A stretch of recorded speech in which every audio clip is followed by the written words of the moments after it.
Hello, everyone. Welcome back to another episode of the HR Leaders Podcast, the show where we explore the future of work with industry experts and HR executives from the world's leading global brands. Today, we're joined by our good friend, Tim Munden, who's the Chief Learning Officer at Unilever. Tim, welcome to the show. How are you? Thank you very much, Chris. I'm great. Thank you. It's really nice to see you again. It's been a while, right? But I think last time I saw you was at 4 Acres. Yes. Right? Yeah, it was. And what an amazing day that was. Thank you so much for having us. Very welcome. It was great conversations, what the place was built for. Exactly. And it kind of exceeded our expectations. So, and everyone had a lot of fun, all of the HR executives involved. So I appreciate that.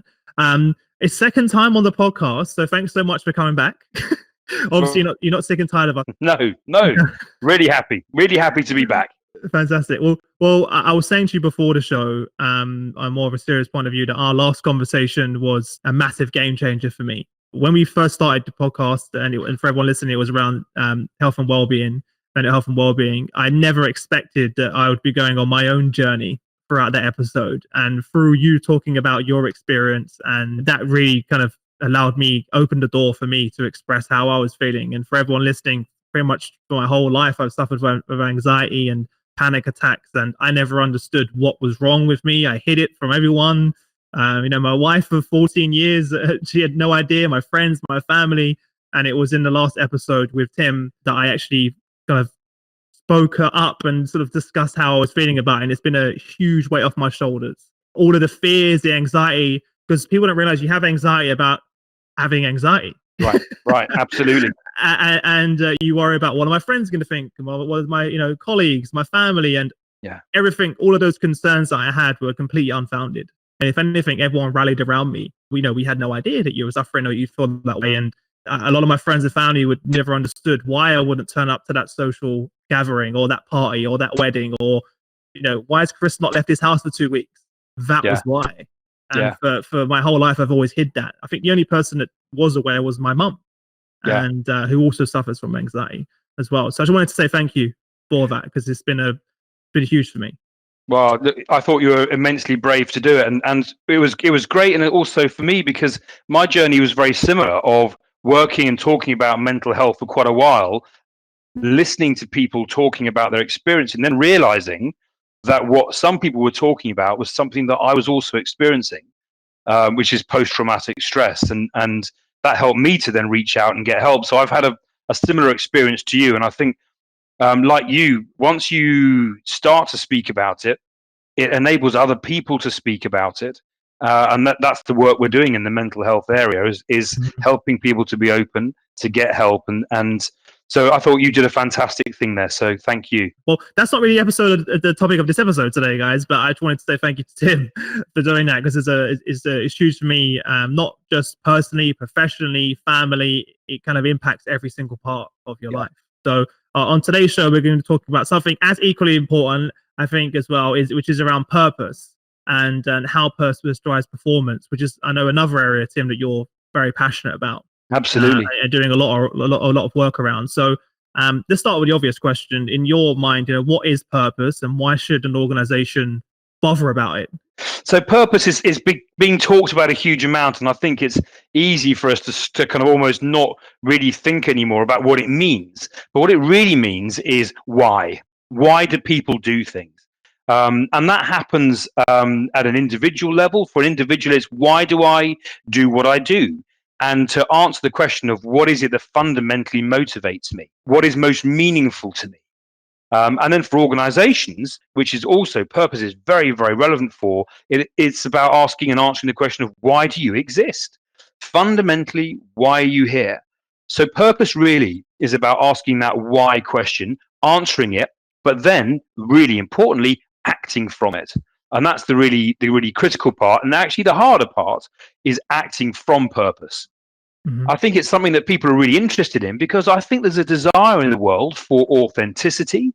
There's a realization in the world that unless we really care for the world, I think we're being forced by global warming and climate change and income inequality and all of these global phenomena, we're being forced to really reflect on what really matters to us as communities, and therefore as companies in those communities, and therefore as individuals. What triggered this to become front of mind for Unilever? Well, we have a very interesting history we came from several founding companies, but one of the key founders was a man called William Hesketh Lever, who founded a business in the 1880s. And he had a very clear mission, which I think we would now call a purpose, which was to make cleanliness commonplace and lessen work. For women, is how he described it, but it was about cleaning. I think now we would say it's for all of us, but it was to lessen work. And that was a very clear purpose at the time, because lack of cleanliness was killing people in Victorian Britain. Mm-hmm. So he realized that by driving a business that had a very clear impact in and for society, he would drive a great business. And he built a village for his employees. He created employee share ownership. So from that sense of purposefulness of serving society came a way of running a company. So I think for us, it's been in our DNA. About 10 years ago, our CEO at the time, Paul Polman, really tried to crystallize that again for us by identifying with the senior team a purpose of making sustainable living commonplace. Mm-hmm. And that's what really has motivated our company since then. That purpose forms the basis of our strategy. So I think it comes from our history, but it comes from our recognition that you can't have a healthy business unless you have healthy societies. And in the end, what consumers want these days is brands they can trust, brands that share their same values, brands that have share their concerns about the world.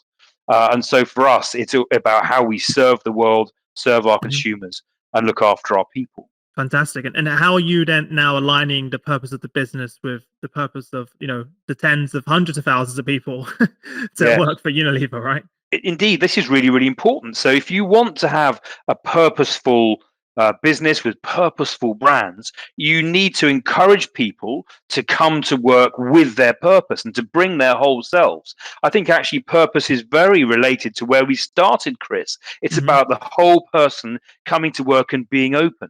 So we want to have people who are connected to their purpose and work consciously from their purpose.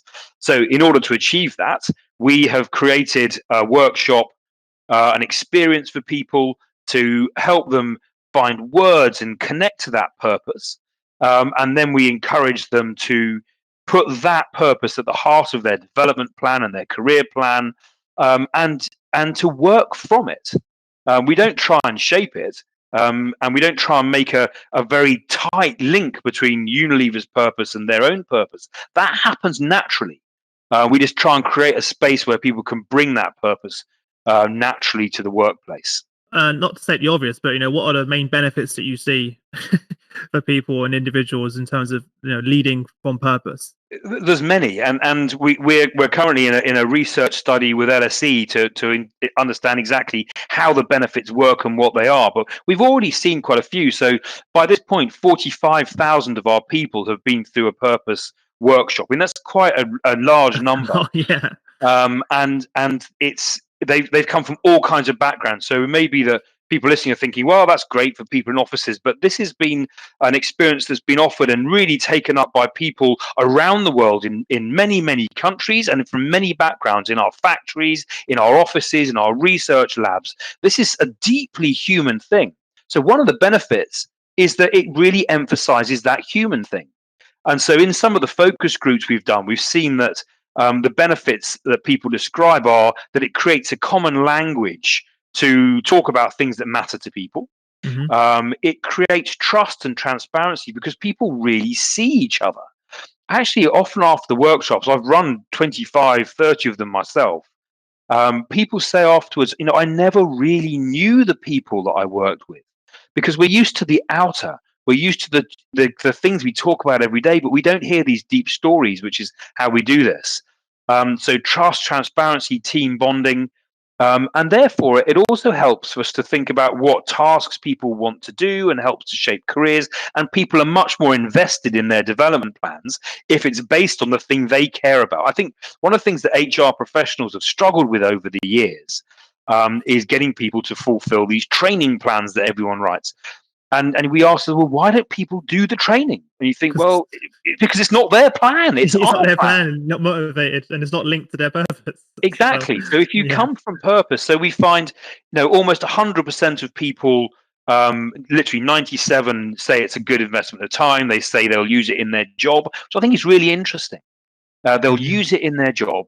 They recommend it to others, and there's other benefits. More likely to have a long-term career direction by 16%, 17% more likely to have a development plan, 11% more likely to find their role fulfilling, actually less likely to leave the business, which is a great thing for us. So there are many benefits of helping people to discover their purpose, quite apart from the business benefits that this really helps us to have purposeful brands, which we know consumers prefer. Most of the brands that you use is used because they align with your beliefs and your purpose. Exactly. Without even you realizing it sometimes. Yeah. As well. We'll talk about the positives. What about the risks associated? Are there any risks associated, and what any mistakes that you made along the journey? Yeah, I think you have to be really conscious that you're engaging in some of the deepest things within the human being. You're inviting them to really share, as we do in this journey of identifying purpose. We ask people to share deep stories about their history and what they've done, and difficult times and proud times. You have to create a very safe and respectful space for that. So I think unless you've got the leaders, so we started this journey with our senior leaders over a period of years. That really helped us when we went big with it, because we had purposeful leaders who could anchor and create safe space. So I think you've got to acknowledge that you're getting into a deep space. You have to make it respectful, very safe, and you have to make sure that and this is the second point, you can't do this as a cheap stunt. Now, if you're getting into this because you want the kind of to be able to say you help me be purposeful, you're being more human, but it's not absolutely anchored in your culture and your business strategy, you're going to have a problem, because people are going to sniff that it doesn't line up. So, second risk, I think, is to do this without an aligned strategy that says we are purposeful as a business. Most people are going to say, "Well, I can share my purpose here, but why? What we're doing here isn't purposeful, so why should I?" I think you get a lack of resonance. So I think the things you have to do are to make sure you have a good plan to start. I think starting from the purpose of the organization is good. Making sure it's anchored with the leaders is important. And then making sure you have a really respectful and professional process. And then if you're in the position of being a business that's on huge scale, then making sure that you are really, when it rolls out, that it keeps its rigor. And keeps that respectfulness. I think those are the main things. But you're working with the natural way of human beings. I think human beings are naturally meaning orientated and purposeful, and so that really goes a long way. I remember when I first heard about these purpose workshops, and I honestly, my first impressions was it was going to be very fluffy, and I was like, didn't know not to expect. And I obviously, I recently went to one myself with Shane, my co-founder. And it was probably one of the best experiences we've ever had. We started out the day where, you're in the room. Well, for us, it was complete strangers that we've never met before. And the very first task we had was to share in a small group the 3 most, difficult times in our life. So it's anything but fluffy. Yeah, anything but fluffy. And imagine doing that with work colleagues and the bonding that you then get, and the depth of relationship and the culture that forms. So that's a very, very powerful thing. And you know what I love about it is the reason it isn't fluffy is because in the way that we do it, there's very little PowerPoint. There's very little, standing at the front and preaching, because the reality is we all know this stuff. We have a purpose. Every human being is purposeful. What we're trying to do is to help people to bring that front of mind, front of heart, and bring it into the workplace. So what the process we use is really very little PowerPoint, and a lot of people also working in small groups, having very real conversations. That's not fluffy, it's just real. One of the other things that I wanted to get your opinion on that I've heard from others that have gone through this journey is that they've left businesses.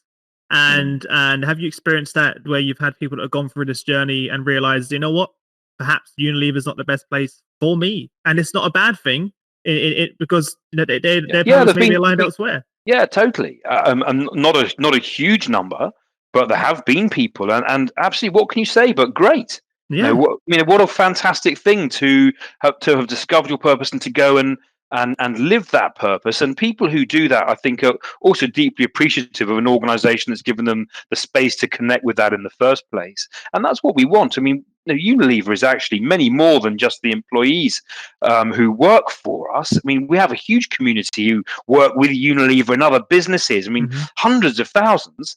And so that community being purposeful, people going into that wider community, is also a fantastic thing. So yes, you will find people who say, I want to do something different now. And I think we're very supportive of that. Great. It's good to hear, because I think people are speaking with a team over at ING who are rolling this out globally. And they said that and they were really, happy for those employees that they discovered that's what they wanted to do. And they helped them actually find jobs as well, which I was like, that's amazing. Well, I think, look, we're in times of enormous change in the workplace. Potentially the most significant change is coming upon the workplaces of the world since the Industrial Revolution. And there's going to be lots of people changing their careers as automation comes in. And lots of people will have to. So our commitment is to helping all people who are in this situation to connect and find their purpose, so that helps them on the rest of their journey. This is an enormously empowering thing. It's a thing I think will help people through change. And I've noticed that a lot myself. When you're in a situation of going through change, having your purpose to refer back to is enormously helpful. It literally is your inner compass on what you want to do and how you want to respond. My purpose is to create lasting change for good. It's why I do what I do, but it also helps me think about how I do what I do, because you can't get an outcome. The ends has to be the same as the means. So purpose helps me think through how to do things as well as what I'm trying to do. I love that you just shared your purpose. So thanks for sharing that. I'll share my one, which sounds a bit crazy. So mine was my purpose to be the unbreakable artist that dances you to life. Bear with me on this. So going through the journey, and as part of it, as you know, Tim, everyone in the group, they help you discover your purpose too, because it's together you're kind of on this journey. And that's something that I really loved about it. And I was learning things about myself that I never did. And one of the things that some of the people in my group pointed out and said, you do realize what you did as a child and what you're living this out now in your career. And I was like, what do you mean? They're like, well, Chris, you said when you was younger, you used to love painting, drawing, creating, sculpting, working with clay. And what you do in your business now is you build products. And you spend all of your time producing content, building workshops, building online, digital, physical products. That's what you do. And that's where you enjoy, that's what you enjoy doing. And I was like, that's so right. Like, that's what I really love to do, is create something from nothing and bring it to life. And the unbreakable artist is, I was an artist as a kid. And the unbreakable part for me is, growing up, I was always told, and everyone, even in our current industry, tell me, you can't do this, Chris. You can't be one of the first HR podcasts on LinkedIn. And I'm like, well, we'll see about that. So for me, there's the unbreakable artist that no one's going to stop me from achieving what I'm going to achieve, no matter what. And then the dances you to life part. One of the things that I get the most satisfaction out of doing is developing people. And dancing you to life, there's nothing more satisfying than seeing someone come into the business and seeing them grow, develop, and flourish in their career. Like, for me, that's the most gratifying thing ever. And I realized that I was focusing maybe 20% of my time on those tasks. So when we got back to the office, I completely shifted everything. And now I spend 100% of my time on those tasks that are aligned with my purpose. And when it comes to decision making, saying, should I be doing this or not? It's very easy for me now. I say, is it aligned with my purpose? No. The answer is no. Whereas before it was a lot more difficult. So it's been huge for us. And so let's reverse this, because this is fun. So tell me, what's been the effect on your business then of you and Shane becoming more purposeful? We are much more organized. We're playing to our strengths.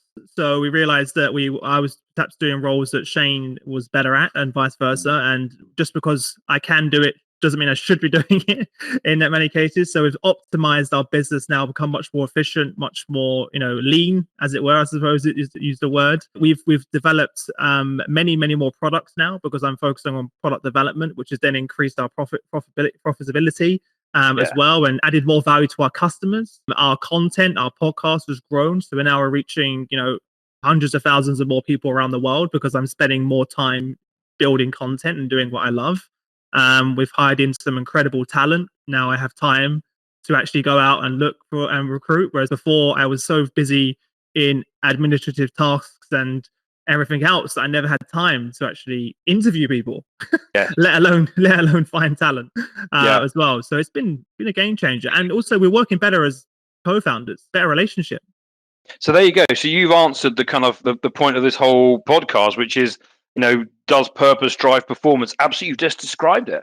So purpose helps us to bring more of ourselves, and that more of ourselves, and also to help us connect more to others around us, that helps us drive performance.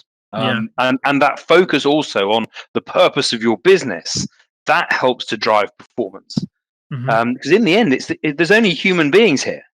I mean, there is money, of course there is, and it matters, and there are brands, but none of it moves without a human being moving it. So I think what purpose does is to help us connect deeply to the more human, and unsurprisingly, we then get more performance out of those organizations. And it does, as you say, help you to focus also on what the things you particularly should do, which gets you the benefit of really your talent is leveraged much more. And for me as well, I feel like I always have this foundation I can go back to at all times. I can operate from that place at all times. I even have when we did our workshop, we had to write our action plan for everyone listening of how we're going to go execute on what we've just gone through for the last few days in the workshop. And what I did, because it was my purpose, I drew it.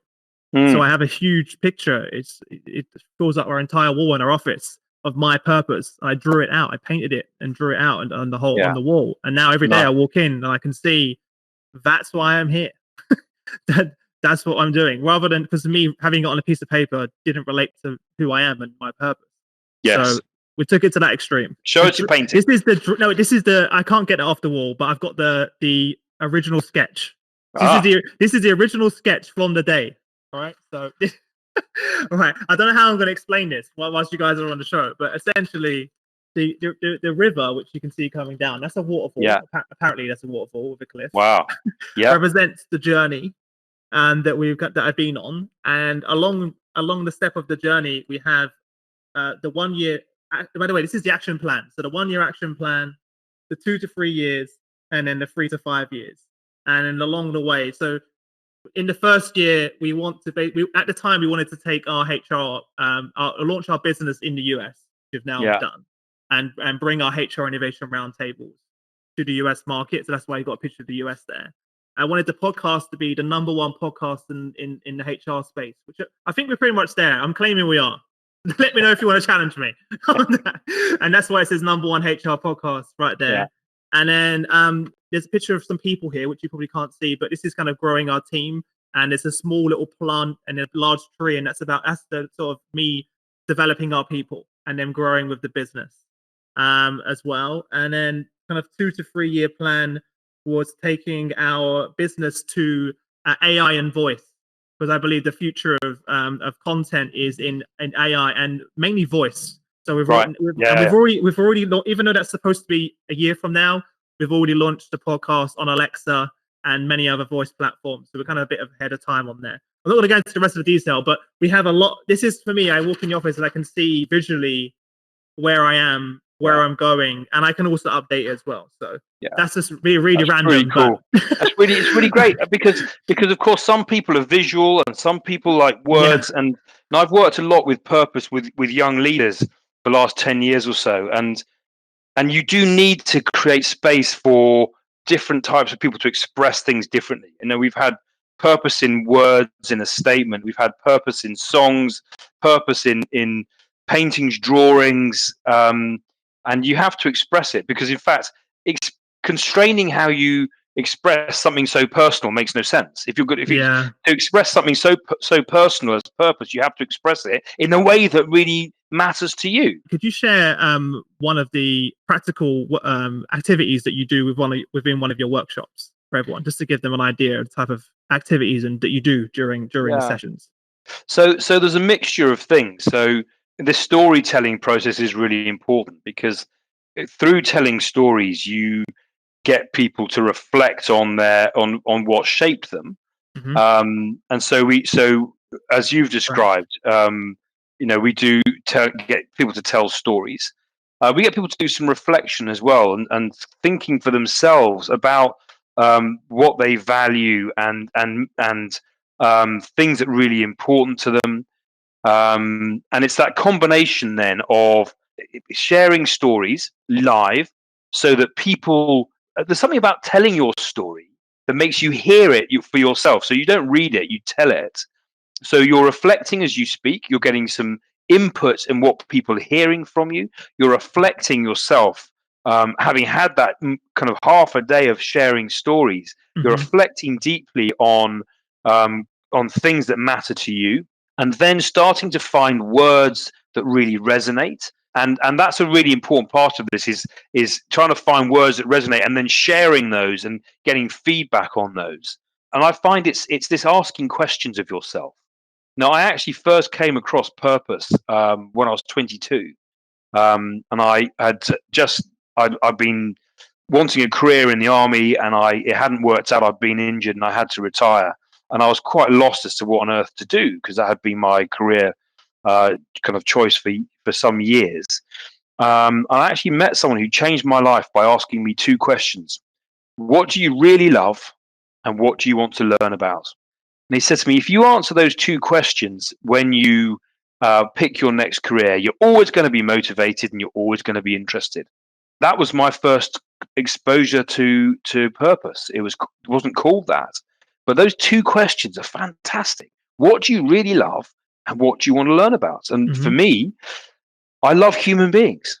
I mean, human beings are just incredible. All 7 billion, amazing, with huge potential.